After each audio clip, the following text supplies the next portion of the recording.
to Delhi Dental Academy YouTube channel. This is my first video of FPD Prosthesis series. In this, I will be discussing about diagnosis and treatment planning in FPD.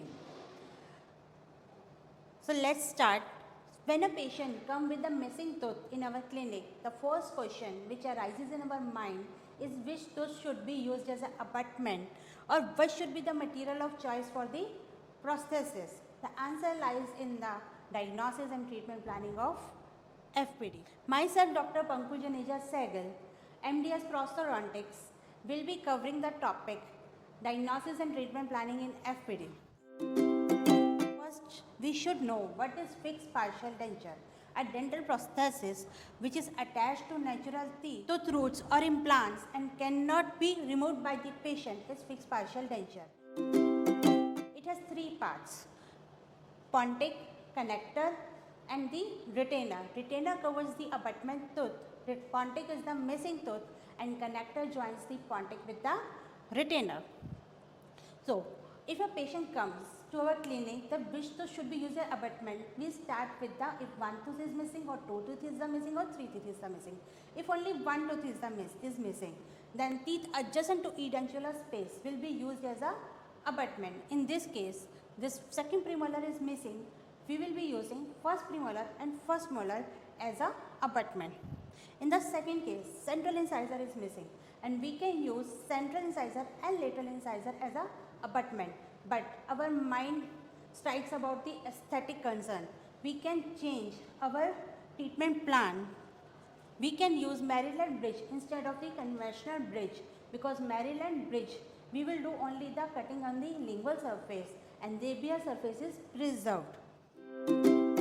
Now the second case is if two teeth are missing, if suppose two central incisors are missing, then we will use the support from canine to canine, as the perisegmental area of lateral incisor is lesser than the perisegmental area of the central incisor. That's why our bridge will start from canine and end on the another side with the canine. In this case, two teeth are missing and we are using the support of premolar and molar on both the side. So our rule number 1 is Ent's law.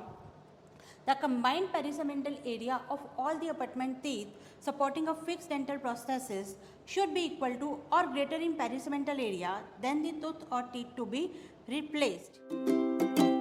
If three teeth are missing, if suppose both the central incisor and one lateral incisor is missing, then we will use canine as a support on one side and on another side lateral incisor and canine as a support. That similarly our bridge will be a 6-unit bridge starting from canine and ending at the canine. But in another case, the central incisor, lateral incisor and canine is missing and canine has more perisegmental area as compared to the other tooth. That's why at least two teeth posterior to the canine should be used as a support and two teeth anterior to this edentulous space should be used as a support. Our bridge will start from lateral incisor and will end at second premolar. Now the case if both the central and lateral incisors are missing, then in this case at least 4 teeth should be used as a support. We will start from first premolar and our bridge will end on first premolar on another side. It will be a 8-unit bridge. If 5 teeth is missing, then we will go for RPD. So our rule number 2 is in anterior region if more than 4 teeth are missing, then we will go for RPD. In posterior region, if more than 3 teeth are missing, we will go for RPD.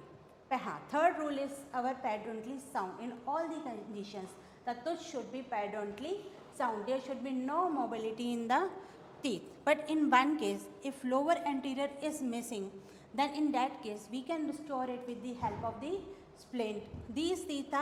If these teeth have grade 1 or grade 2 mobility, then we can attach the missing tooth. We can restore the missing tooth with the acrylic tooth with the help of the splint. If tooth is carious, if the abutment tooth is carious, it should be restored, or if root canal is required, then root canal should be done. So it should be endodontically and periodontically sound. This is our rule number 4. Fifth is cantilever bridge. If lateral incisor is missing, then we will be using the support of the canine and will give lateral incisor as a cantilever. If first molar is missing, then we can give the bridge with this help of first premolar and second premolar, and molar will be a cantilever.